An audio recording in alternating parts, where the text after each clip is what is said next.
Hey gang, this lesson will be a lot faster than the last lesson. Sorry about the last lesson, that was a long one. So I did that on a block day. So anyway, this one should go a lot faster. So we're going to do one example here, okay? So let's go ahead and draw this graph. So I'm going to have to give my kiddos some time to draw this graph, okay? Looks like these are going by 2500 here.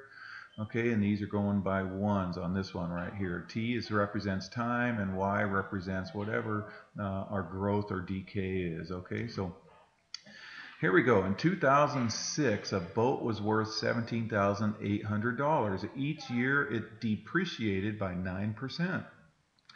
So write an exponential decay function. Okay, so an exponential decay function, A is the initial amount, so that would be the 17,800 goes right here. 1 minus R, our R is 0.09. Okay, don't do 0.9. 0.9 is 90%. This is 9%. So it moves the decimal over 2 places. 1 place, 2 place. So 0.09. Okay, so 1 minus 0.09 gets us 0.91. Okay, so there's our exponential decay function. Okay, so the second part is find the value of the boat. Hi dear. And I was absent with the sub person. I was at counseling and then all right. They said I wouldn't have it. Okay, all right, thank you. Okay, so find the value of the boat to the nearest dollar after 2 years, 4 years, 6 years, and 8 years. So we're going to plug in 2468 right there, okay? All right, so here we go.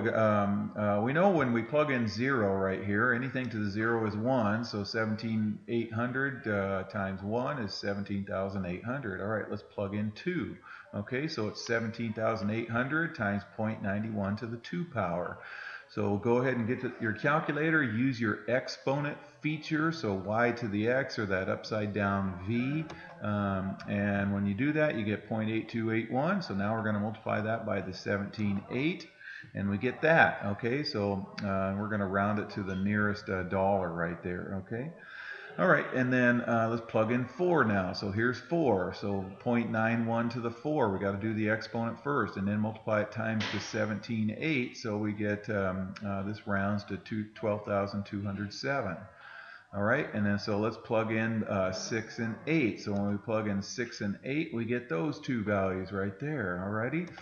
And then so now we're going to go ahead and graph these points on our graph and connect them with a smooth curve. Okay, so here's those points right there. Let's go ahead and graph it. So 0, 17,800. So this would be 17,500. So 17,800 would be right about there, and so on. So we just graph those points and we get those. Okay, and so we're going to connect them with a nice smooth curve. It looks something like that. Okay, and it's an exponential function because our variable is in the exponent position right there. Okay, so what does the y-intercept represent? The y-intercept is after 0 years from when they bought it in 2006.